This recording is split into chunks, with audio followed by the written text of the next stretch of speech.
Bharat super power కావాలి అని అంటే ప్రపంచవ్యాప్తంగా విశ్వగురు కావాలి, వికసిత భారత్ ఏదైతే మీ బీజేపీ కలలు కంటూ ఉందో 4th ర్యాంక్ నుంచి 1st ర్యాంక్ రావడానికి మినిమం ఎన్ని సంవత్సరాలు పట్టవచ్చు ఒకటి. ఇంకోవైపు నిజంగా సూపర్ పవర్ కావాలి అని అంటే ప్రస్తుతం మన జీడిపి 6.9 నుంచి 8 మధ్యలో నడుస్తూ ఉంది. మనకి కావాలి అని అంటే 21 నుంచి 25% జీడిపిని పెంచాలి అని అంటే, పర్ క్యాపిటల్ ఇన్కమ్ పెంచాలి అంటే ఈరోజు భారతదేశంలో చూసినట్లయితే 2 లక్షలు పర్ క్యాపిటల్ ఇన్కమ్ భారతదేశంలో ఉన్న ఒక సగటు పర్సన్ యొక్క ఇన్కమ్ అది. కానీ నిజంగా సూపర్ పవర్ ఇప్పుడు ప్రస్తుతానికి చూస్తున్నటువంటి అమెరికా యొక్క పర్ క్యాపిటల్ ఇన్కమ్ చూసినట్లయితే 69 లక్షలు. సో ఎలా ఈ లక్ష్యాన్ని ఛేదిస్తారు? 6.9 నుంచి 8% జీడిపి ఉన్నటువంటి మనం 25%కి ఎలా రీచ్ అవుతాం? ఇంకోటి పర్ క్యాపిటల్ ఇన్కమ్ ఈరోజు భారతదేశంలో చూసినట్లయితే 2 లక్షలు, కానీ అమెరికాలో చూసినట్లయితే ఏకంగా 79 లక్షలంట.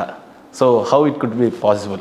నెపోలియన్ ఒక మాట చెప్తాడు, impossible is a word found in the dictionary for fools only.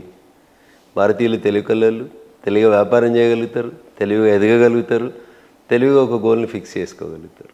భారతదేశం 2047కి వికసిత భారత్ కావాలి, మొదటి స్థానానికి రావాలని చెప్పి ఒక లక్ష్యం నిర్ణయించుకుంది.